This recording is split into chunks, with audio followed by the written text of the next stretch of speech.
Welcome to this YouTube video about the recommendations from the House of Lords European Affairs Committee on ways to make movement between the UK and the EU easier.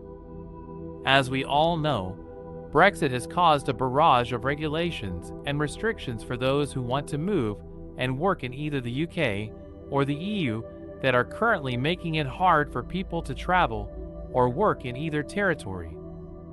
/and the Committee of 13, which consists of both Brexiteers and Remainers, have presented a report with 72 recommendations that can be made to help bridge the gap between the UK and the EU and create an easier route for people to travel between territories.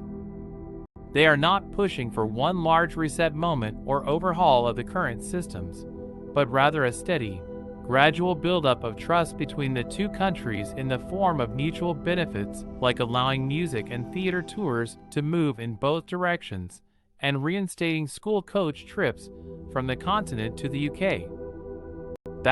And at the top of the list. Many of these recommendations concern making it easier for professional musicians to tour Europe, as the current regulations are particularly disadvantageous to the smaller bands who often can't afford the extra legal and administrative burden in requesting the documents and visas needed. The solution offered is to simplify, centralize, and make the process easier to navigate. We're aiming for a smaller snowfall rather than a snowstorm. And the committee also highlighted the difficulties in school trips from the continent due to the new immigration rules that no longer accept ID cards and instead need a passport and visa for non-EU children. The government provided this rule due to the large incidence of document fraud. However, the committee questioned this assumption, as they could find no evidence that school children take part in this kind of fraud.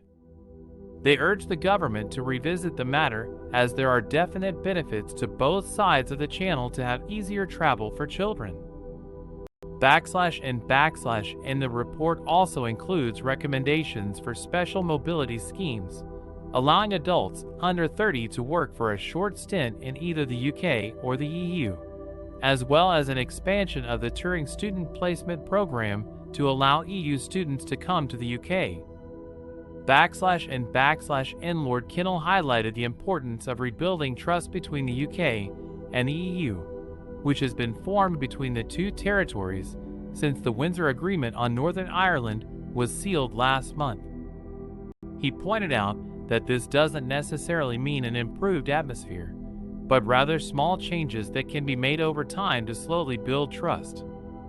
And what this report intends to do is to take small steps with mutual benefits to start the journey of rebuilding trust between the UK and the EU. Mutual travel, education, and cultural experiences can only help bring back the cooperation that was prominent before Brexit, so let's hope the government takes the advice